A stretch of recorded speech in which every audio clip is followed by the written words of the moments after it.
Hello, my darling souls. I am Kath Telford.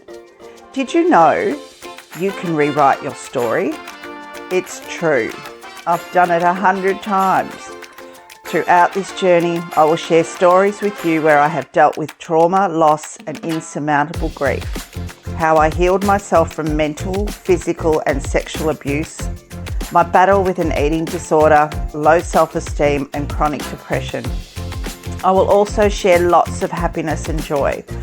Along the way, I will have some amazing guests who have inspired me and helped me become the woman I am today, all of whom have transformed their own lives. My mission with this podcast is to create a community, one where you will feel seen, heard, and above all else, loved. You are invited to reach out to me with your questions and input on what you would like to hear. With your permission, I will open your hearts and minds to the truth about life. This ride may get bumpy at times, so buckle up and let's go. Hello, my darling souls, and welcome back to another episode of You Can Rewrite Your Story. Today, I've got the gorgeous Alissa Marie with me, and she is going to talk to us all about her fascinating life, where she's come from, what steps she took to become the person that she is today. And I'm going to hand it over to you, Alissa Marie. Tell the listeners a little bit about your background and who you are. Hi, everyone. I am Alissa. I have many labels. So if we want to unpack them, I am a mother, I'm a wife, I'm a life coach, I'm a quantum healer, I'm a sister, I'm a daughter, I'm a director. I lead 15 to 20 women on the daily within my industry. I also have my own coaching and mentoring business where I get to guide and support various clients through many different walks of life to reclaim their power and to heal all past events and traumatic experiences that they may have gone through at some point. So for me, what led me to this journey was I approximately 20 months ago gave birth to my youngest, my daughter, which then led me into ICU. So I was in ICU for about 2 weeks. I contracted a bacterial infection called group strep A, which is something quite uncommon when it comes to birthing babies. For us women, we often get tested for group strep B. However, group strep A is a bacteria that is acquired like on surfaces. Also in your throat, you can often get group strep A strep throat. However, it was a hospital-acquired bacteria at the time. So giving birth to my daughter. Terrifying. Yeah, it was very, because it took about 9 days for them to work out what the problem was. So I gave birth to my daughter, had an episiotomy, which then led to them having to cut me, not knowing that this was a huge contributing factor to what was about to happen. And I asked to go home on the same day because I had a toddler at home and I'd never been away from him. So right left, I ended up with a fever, a low-grade fever, and I just thought it was hormones, things that happen after giving birth, because I felt like quite hot and cold after having my son. Sent me home, and then by that night, I lost breath. I couldn't walk properly. I couldn't move properly. I was pretty much holding onto things to move throughout the house. The next day, my husband said, "Oh, maybe you're just exhausted. I'll take our son out so you can just sleep with the baby." And then the midwife actually comes out to see how you're going. So she came and she checked on me and she goes, "Oh, you're looking very yellow." I couldn't even answer the door at this point. And she goes, "I think you need to come back to the hospital." So within the hour, we went back to the hospital. By the time we got to the hospital, which is probably a 20-minute drive from home, I couldn't walk, so I was in a wheelchair. And I remember having the capsule with my baby in there, and we got up to the room and they said, "Oh, just wait in there, wait in the waiting room." And I lost my sight and I said to my husband, "Tell them now I can't see, everything's black." So they rushed me in. They did the call where everyone rushes in. They took me straight down to a CT scan because they thought I had a blood clot that had traveled through to my chest, because my heart rate was 145, my blood pressure was 60/30, and my oxygen was 80 at this point, which it shouldn't be anywhere under 90. So they rushed me in, they did the scan, they couldn't find anything, they sent me straight to ICU. And I just remember I messaging my husband, I was like, "They're taking me to ICU, and he replied saying, did they tell you you're dying? And from that moment, I was like, fucking hell, what is happening? And all I could think about is because when all the doctors rushed in, my husband was standing in the corner with our baby, and I breastfeed, and I was like, I haven't fed her for 6 hours. That was all that was on my mind, and that was the biggest thing that I was worried about. I didn't know what was about to happen. So they took me to ICU. They continued to do some scans. They thought that possibly I had a infection within the uterine lining after giving birth. Maybe a bit of placenta was left behind. They did a scan, wasn't going. I ended up with vigorous fevers for about 9 days out of 13, sorry. They couldn't work it out. So they stabilized my blood pressure. It comes to a point where day 3, I couldn't move. I couldn't turn my neck. I was using a bedpan, things like that. I could not move physically. So then from there, I one night had a nice brutal nurse, which was great. That's what I needed. And she's like, no, you can get up. And I was like, okay, let's try this. And I had an A-frame. We all like the sergeant majors in the maternity ward. We've all had one of those, I'm sure. yeah, but she was great. She was really great in the end. At the start, I was like, oh my goodness, I can't move. And no, she told me, that's in your head, you can. And she helped me get up and use the toilet and all the things. And so they then, after day 5 or 6, they said to me, okay, let's move you back down to maternity. Let's stabilize your blood pressure. However, I was still getting these fevers. So then one thing that they noticed that I wasn't, so where the episiotomy was, it wasn't healing. It wasn't closing over. It was doing some weird shit. And they ended up doing some swabs. However, on day 9, day 8, they're like, okay, we're going to fast you, pop you into theatre. We're going to check everything's okay. Then we come back. Okay, no, we're not going to do it today. So after fasting for a whole day, thinking we're going to theatre, they didn't. So it was a lot of fuck around, to be quite honest. Then the next day, they're like, all right, we're going to take you into theatre. I was like, sweet. So they took me into theatre, and I kid you not, the moment I opened my eyes from that, I didn't want to go under, first of all. I was petrified. I thought I wasn't going to wake up. Second of all, the moment I woke up from that, I was my normal self again. Absolutely normal, sprung up. And I thought to myself, fuck, how the hell did that happen? How did I manage to, how did one simple procedure, how did that work, right?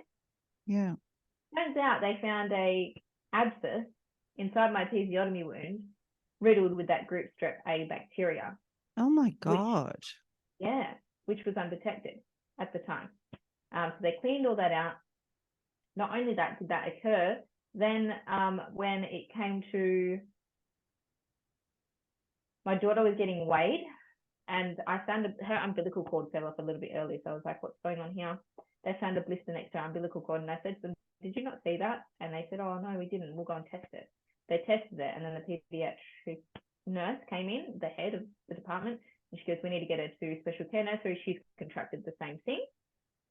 Babies that contract this can die within 4 hours. Oh, and I was like, Jesus, babe. Yeah.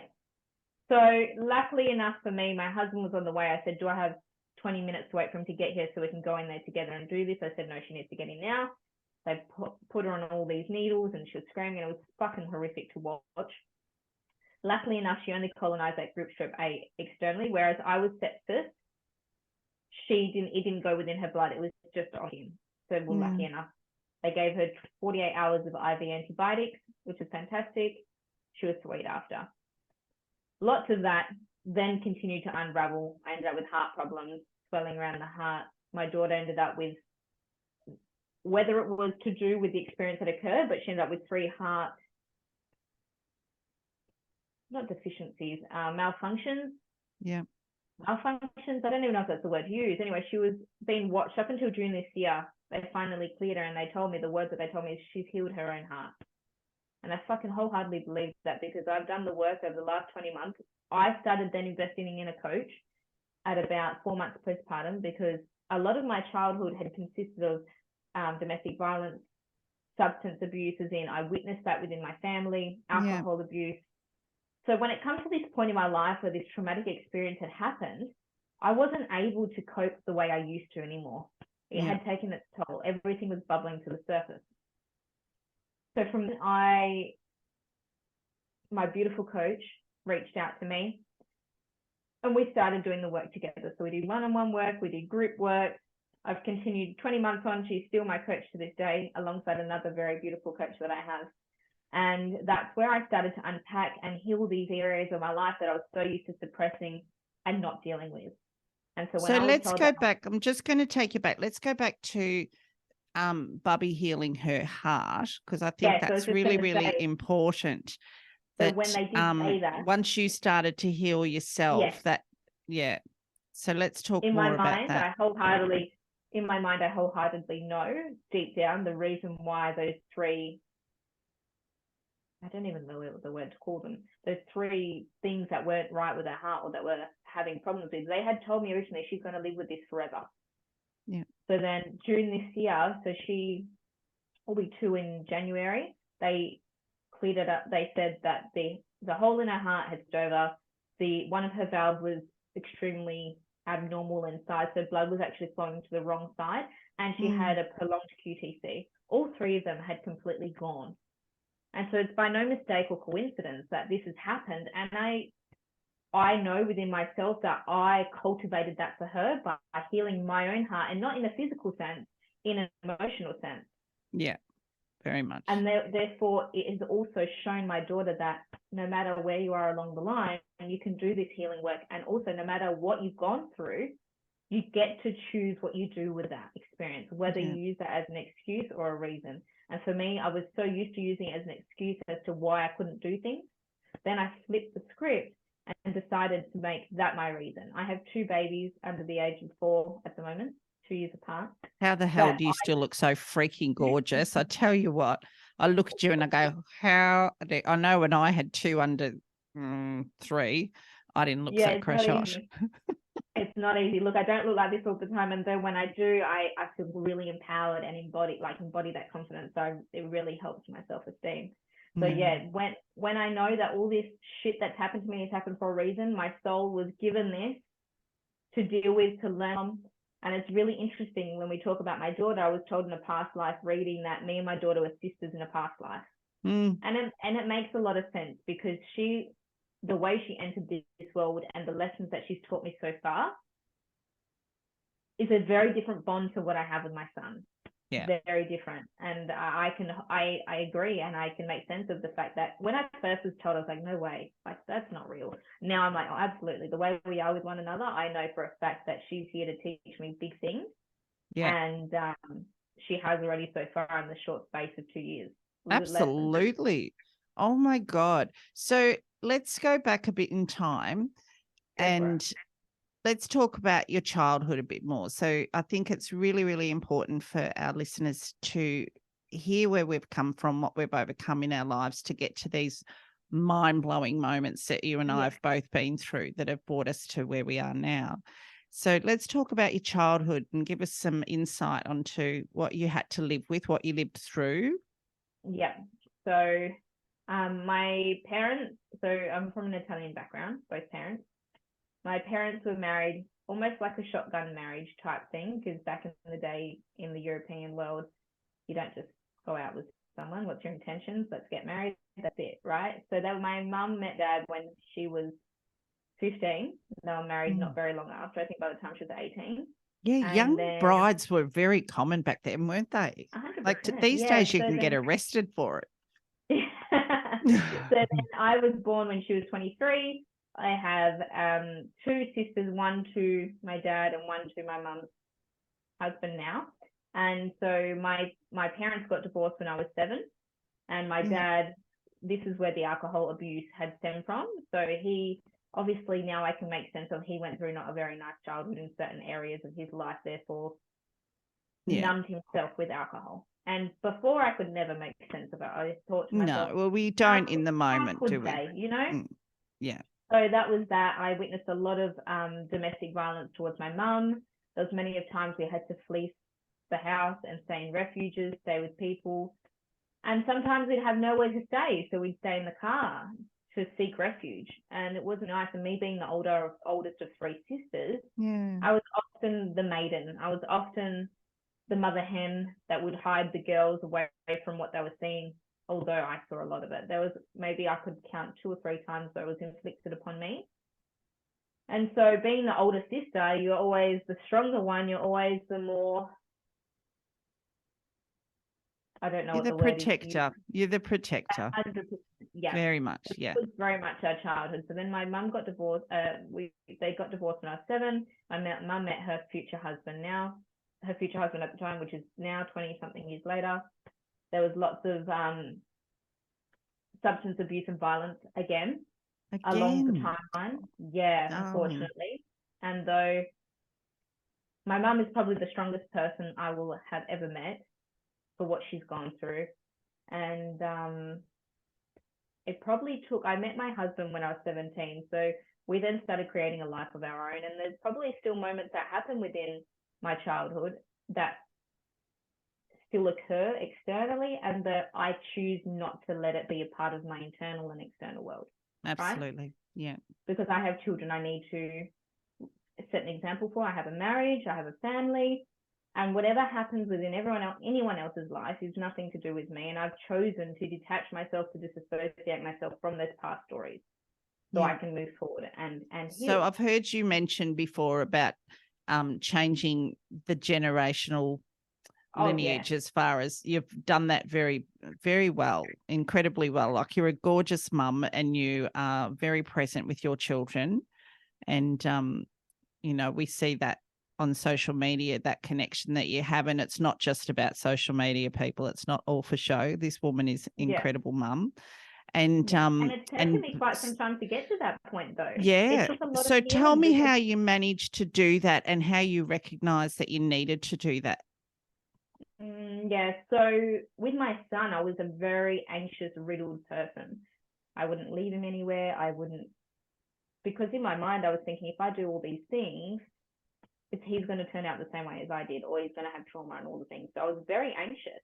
And I recognized that once I had my daughter, I managed to loosen the grip and really just be like, okay, once I started the healing journey, though, it wasn't until then, because I was still at 4 months postpartum, I was still healing physically, mentally, spiritually, all the things from almost dying and almost losing my daughter. So when my coach reached out to me at the time, it couldn't have been at a more perfect time within my life, because I knew that something needed to change. And I knew that it wasn't a healthy style of parenting that I had. I was still being a great mum, doing all the things. And though in my mind, I knew that it wasn't healthy, and where our focus goes, our energy flows. And if I kept focusing on all the trauma and things and all the anxiety, and that was only going to project onto my children. And I decided from that moment on, that wasn't going to be my story. Yeah. Because we get to rewrite it whenever we choose. Absolutely. So then I got to the point where I said, yep, this is the life that I'm going to create for my kids. So I'm very big on cycle breaking and generational trauma and healing those past cycles that can then lead on to your children and their children, and so on and so forth. So there was lots of alcohol abuse and substance abuse involved in my childhood, and domestic violence. There's absolutely not 1 inch of that within my family now, or my children. They don't get to witness that. They get to witness present moments, because although my childhood was tough, I have only probably a handful of memories, great memories, that I remember.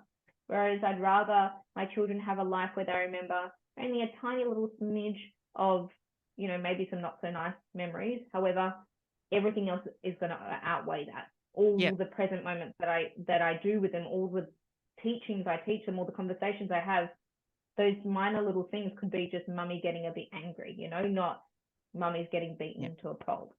So I really rewrote the script for my kids, and I found that by doing that and sharing that journey with others through social media, through conversation, a lot of people are like, fuck, I can do that too.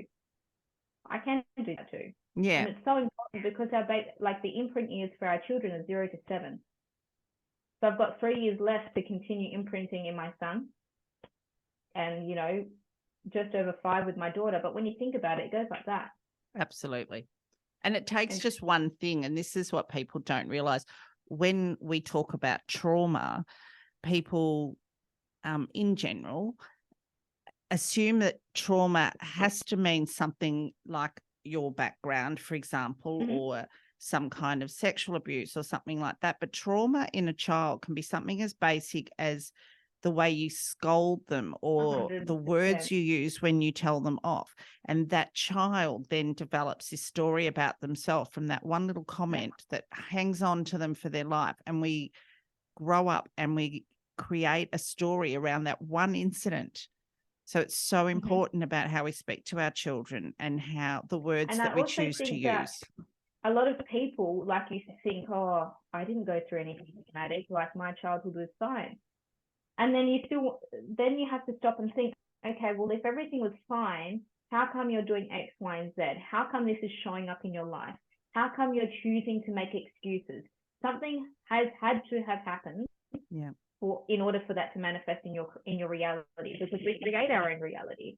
And whether we remember, because the unconscious mind is so fucking potent and protective, most of the time it will block out these memories to protect you. Absolutely. And it's not until you actually dive to the depths of your soul and realize, okay, maybe something did happen, or you're actually gone the lines of wanting to be awoken or wanting to start a self-development journey, deep inner change work. And then you're like, fuck. For example, one of my clients today, we were doing a process and she goes, actually, I don't ever remember this happening, but it came up for her in that process we were doing, which had really set the tone for the way she had perceived money and the way she used money and her money beliefs. Yeah. And it was incredible to witness, because sometimes it doesn't have to be a huge traumatic event like someone dying or someone losing their life or violence or drug abuse, whatever it is. It can be something as small as, like you said, the way we speak to our children. I struggle with sometimes hearing people refer to it as a big T or a little t in relation to what level of trauma it is. And something that I'm really adamant about with people is there's no big T or little t, because everybody gets given the experience based on what they're able to deal with. So somebody's broken toe could be somebody else's torn off leg, but it's equal trauma to that person. That's discrediting that person that may have just had a broken toe. Absolutely. So that broken toe could have stopped them from walking properly for a very long time. How do you know the impact that has caused? That's it. I've never heard the big T or little t. However, my thoughts are very similar to what you think. I heard it recently and I'm like, what the fuck, man? When do we all of a sudden we start comparing whose trauma is more important to that person? That was the biggest trauma for them. That doesn't 100%. Mean you're, like, that's just so negating. And people, that's something that I think is part of what we're trying to educate people with, is that trauma is trauma.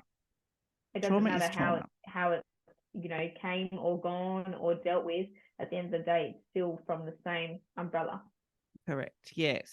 I've got to stop saying the word correct. I've got a girlfriend who absolutely despises when I say correct. I'm like, I don't know where it even came from. It sounds so professorish. Not me at all. Good. It's anywho. So let's go back to, the childhood, then you met hubby. And so somewhere already in your heart, in the back of your mind, you knew this wasn't the life you wanted, or you would have created hubby to not be the hubby you've got.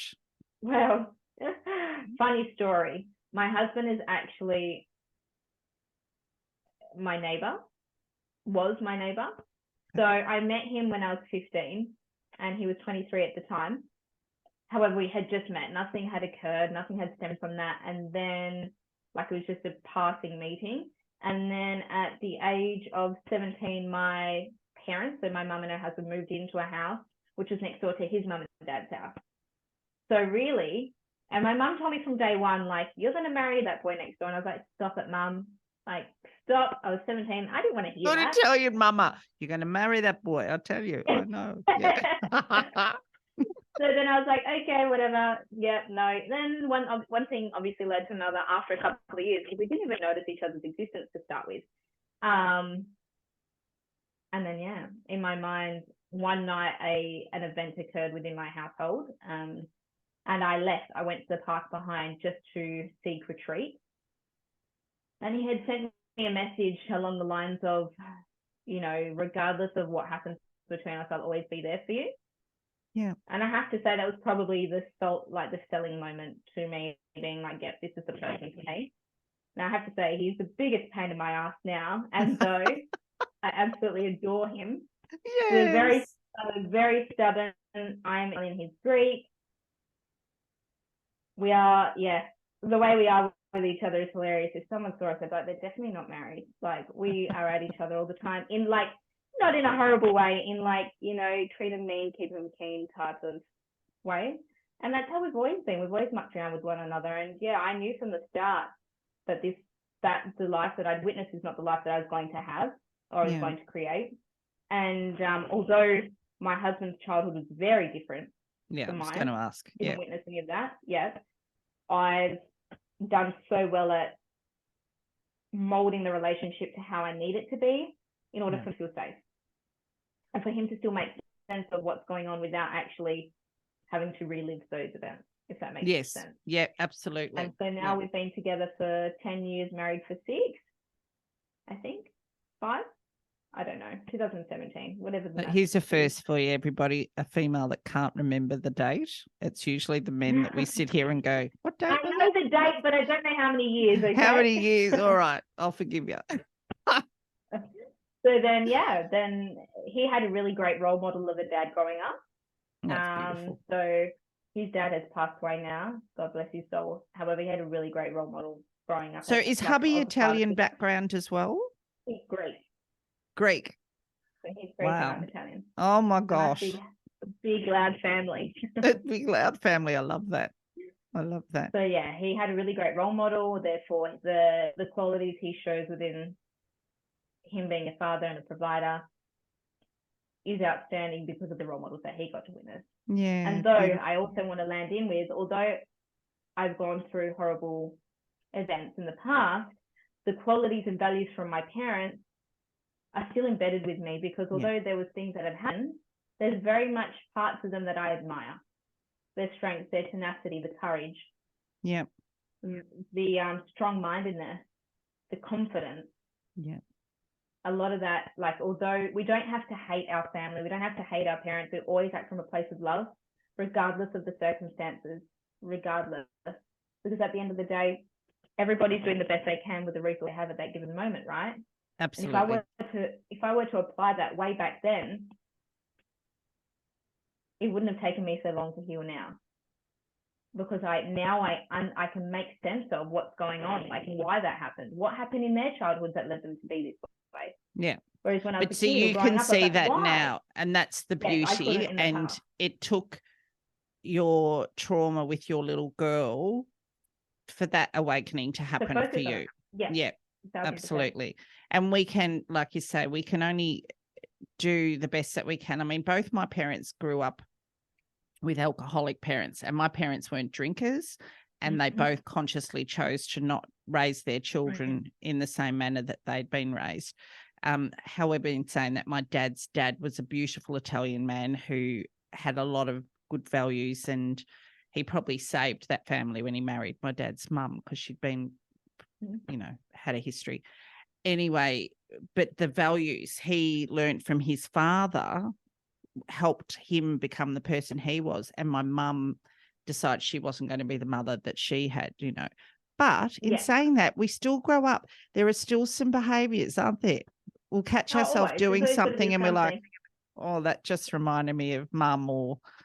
Yeah. But we know once we become conscious of it. Yeah, I was just going to say, once you're aware, you then get to choose, okay, am I going to continue that pattern or am I going to change it?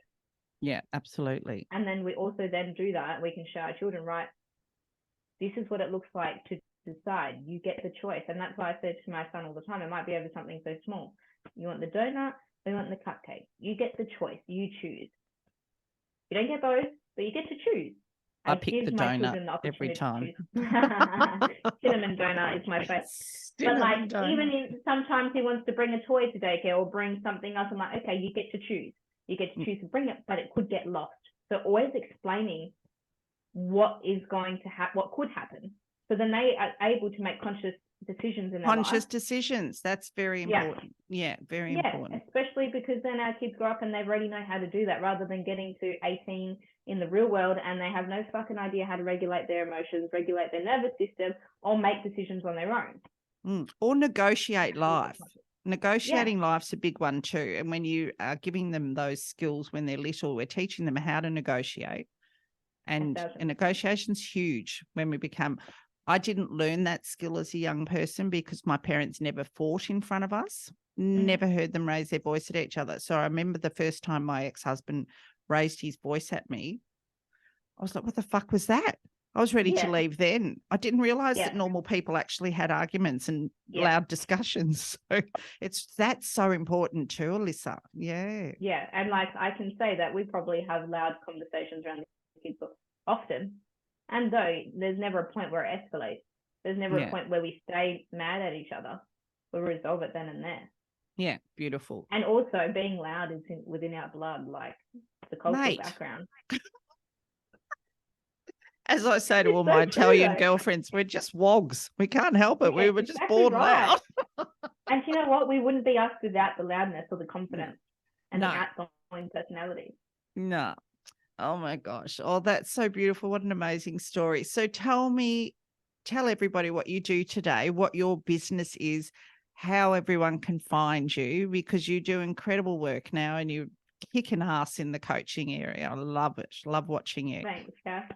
So in my day job, I have two. So I lead and mentor 15 to 20 women within a different industry. So in the early childhood industry, I'm a director. So I run a service. I have 90 children per day within my service.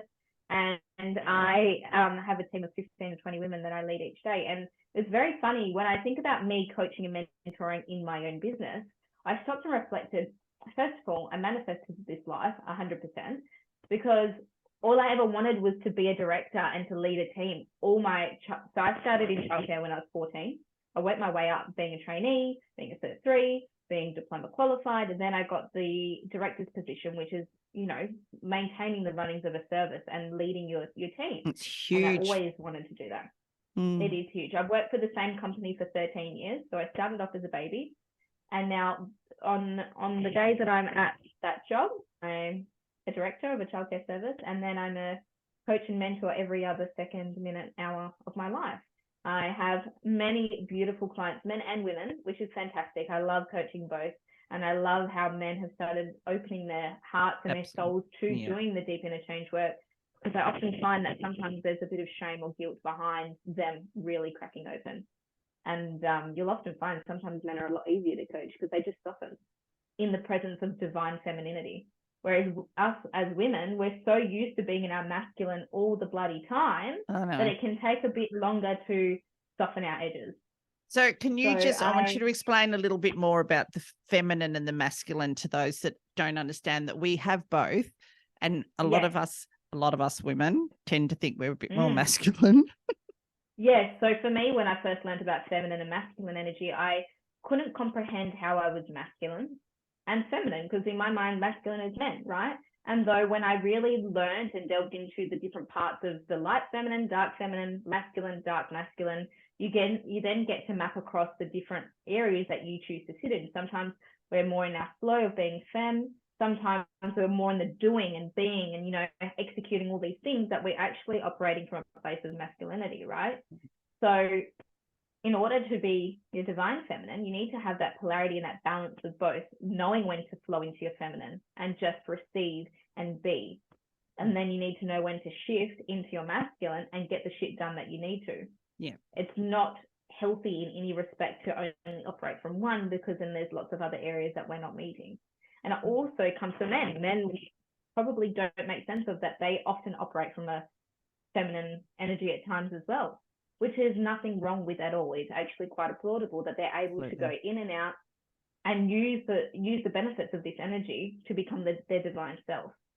So for me, I feel like a lot of my life I was in my dark feminine, which isn't always an amazing place to operate from, because although there's beautiful positive parts of being in your dark feminine, there's also some that are a bit of a heavier, some of the things were like manipulation, seduction, lack of self-love and worth, whereas the positive was like confidence and fierce and all the things. So I needed to really learn how to step into my flow, just to enjoy receivership, just to fucking stop and breathe for once in my life, rather than being 100 miles per hour.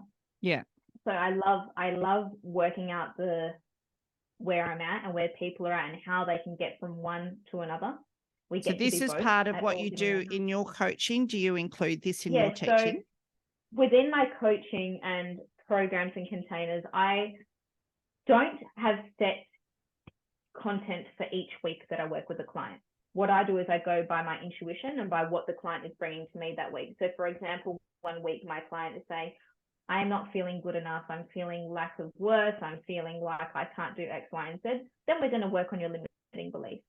One week it might be, I feel like I'd love to know more about my womb magic, womb wisdom, womb power, how we can work within our cycle, how we can benefit from the different seasons of our cycle.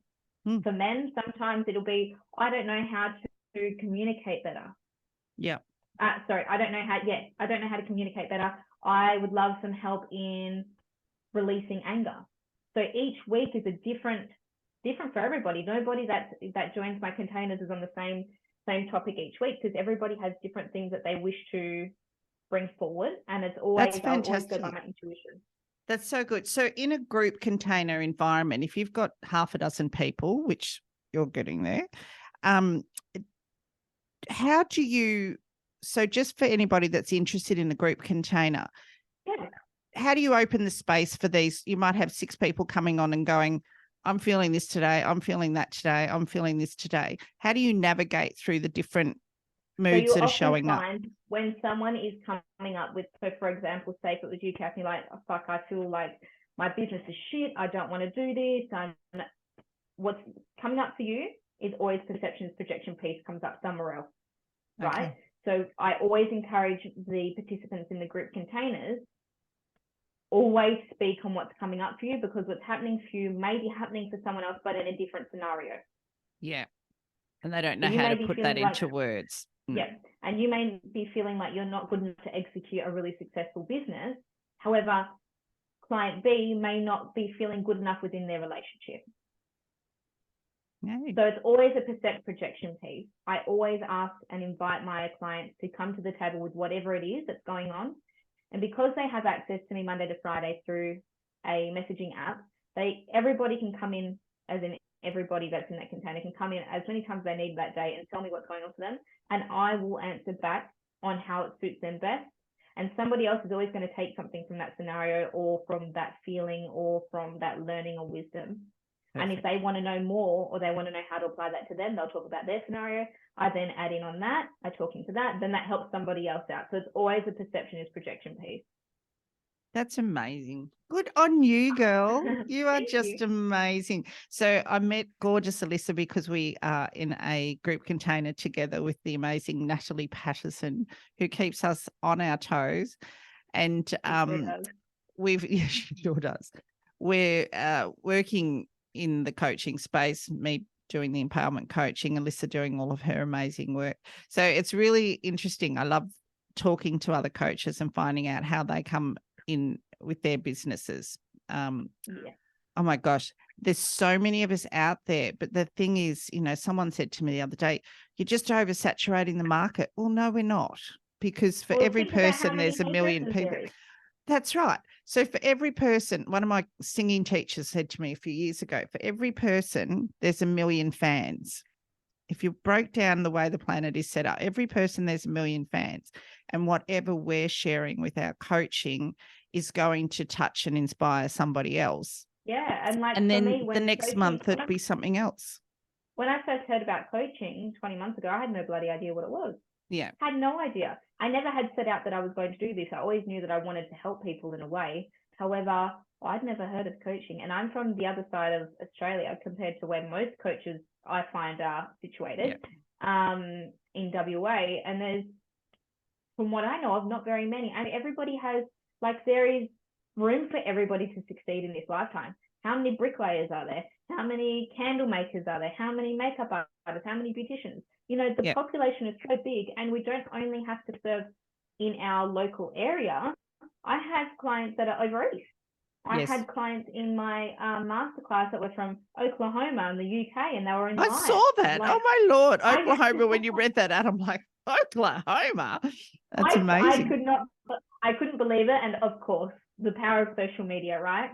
So just because that we may be oversaturating the industry, we all have different values and qualities that we bring to the table. For me, I love working with people that are wanting to break cycles. Yes. I love men's work. You may find coaches that are purely only for females. You may find coaches that are only purely for, feminine empowerment. You may find some that are like everybody has a different, and I don't like to say I have a niche as such. My clients are soul aligned clients, and I know I'm not for everybody. And though the people that are attracted to me and magnetized to the work I do are the people I want to serve. I don't have to be for everyone.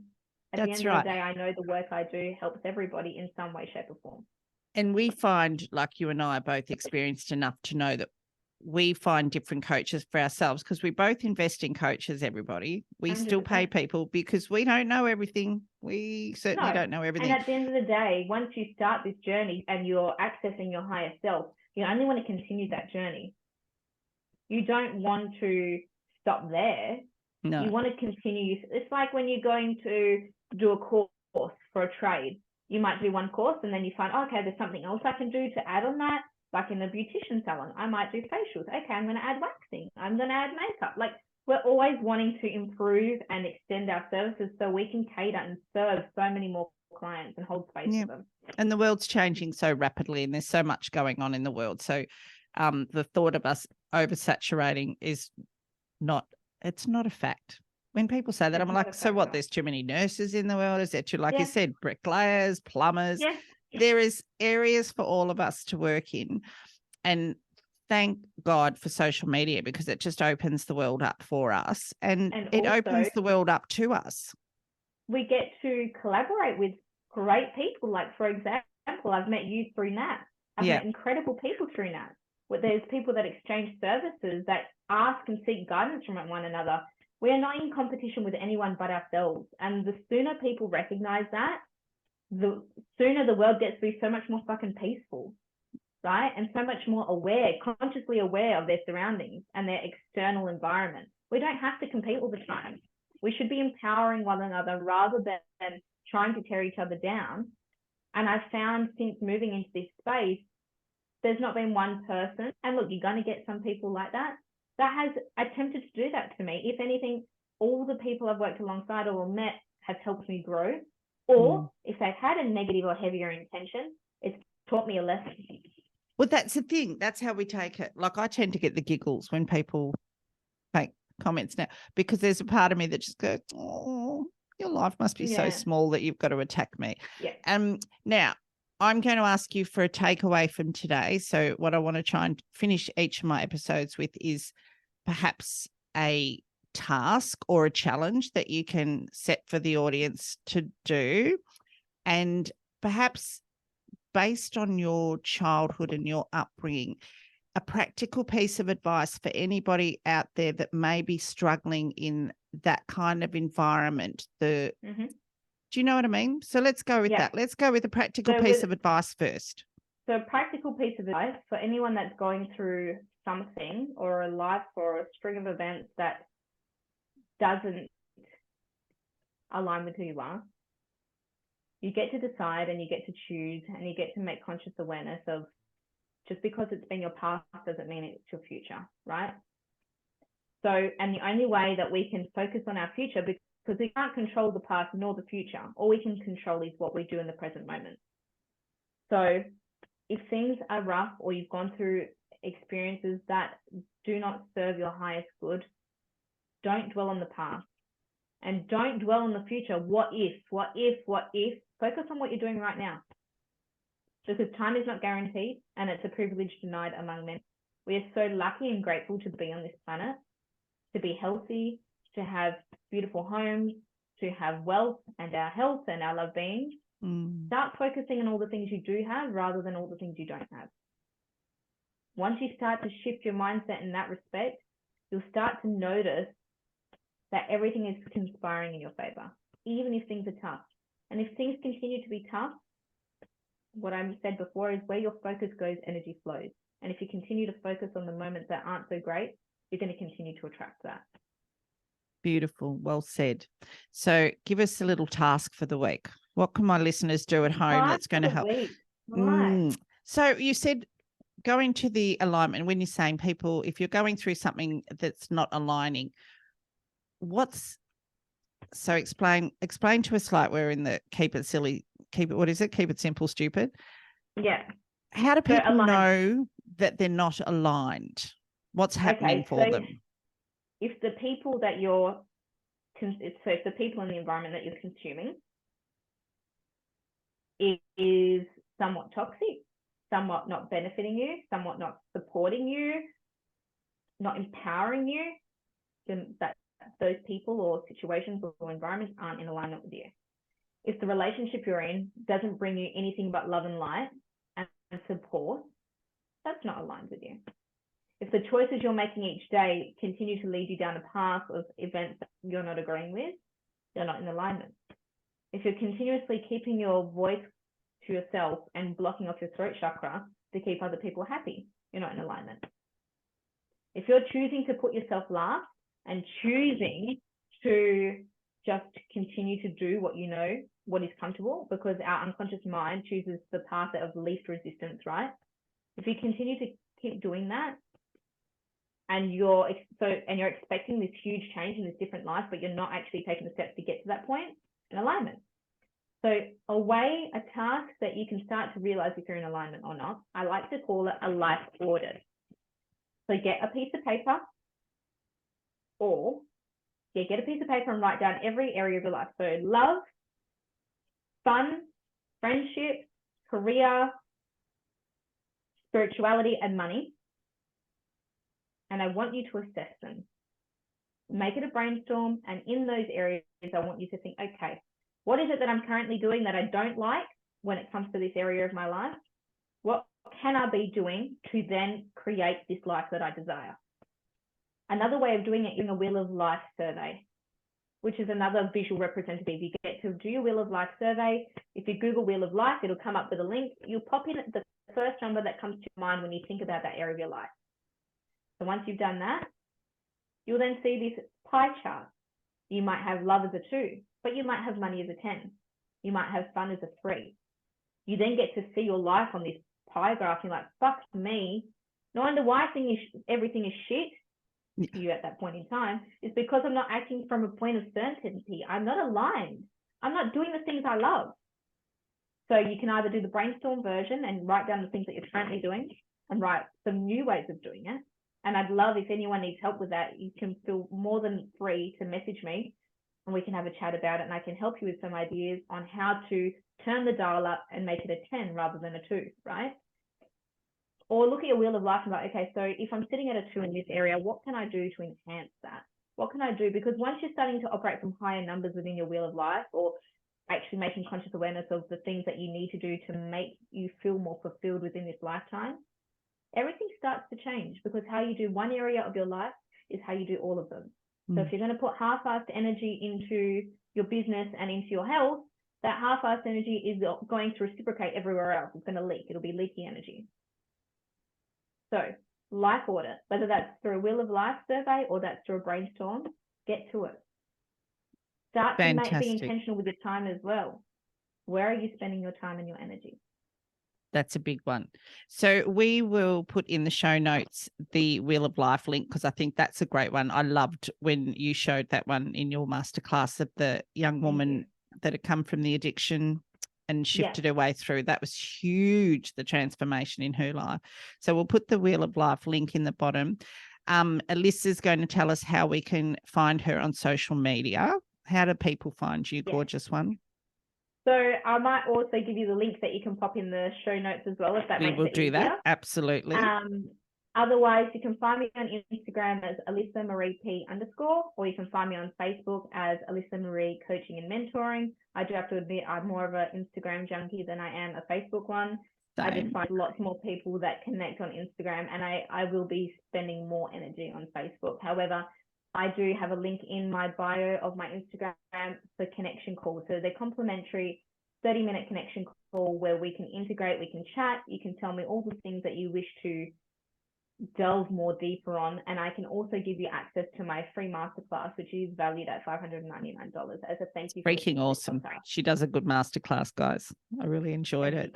Oh, I'm so grateful. Thank you so much for today, my beautiful girl, my first guest. And I'm so proud of you and what an amazing human being you are. And I will see you.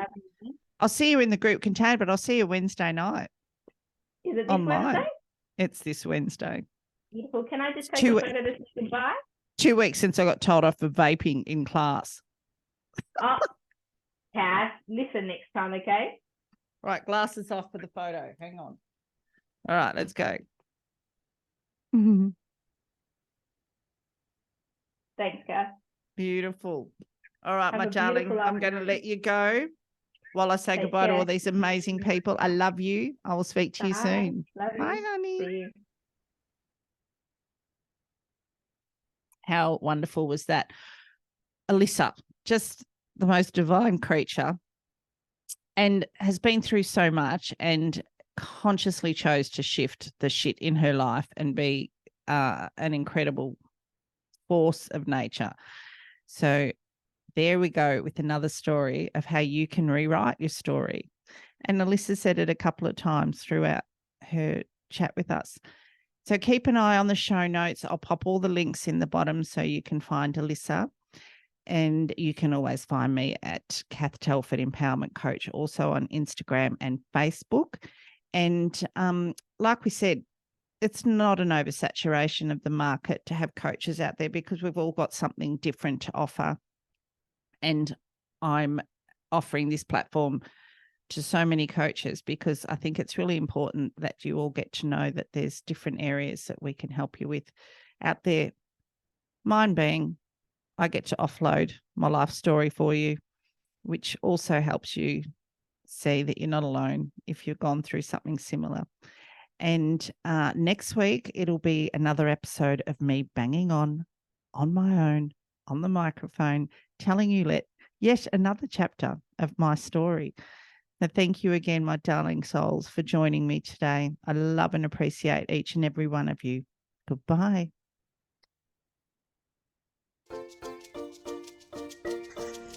Thank you for listening to today's podcast. I'm so grateful for each and every one of you. To get in touch with me regarding any of my episodes, you will find me on Instagram, Facebook, and TikTok. Looking forward to sharing more of these with you. I love you. Bye.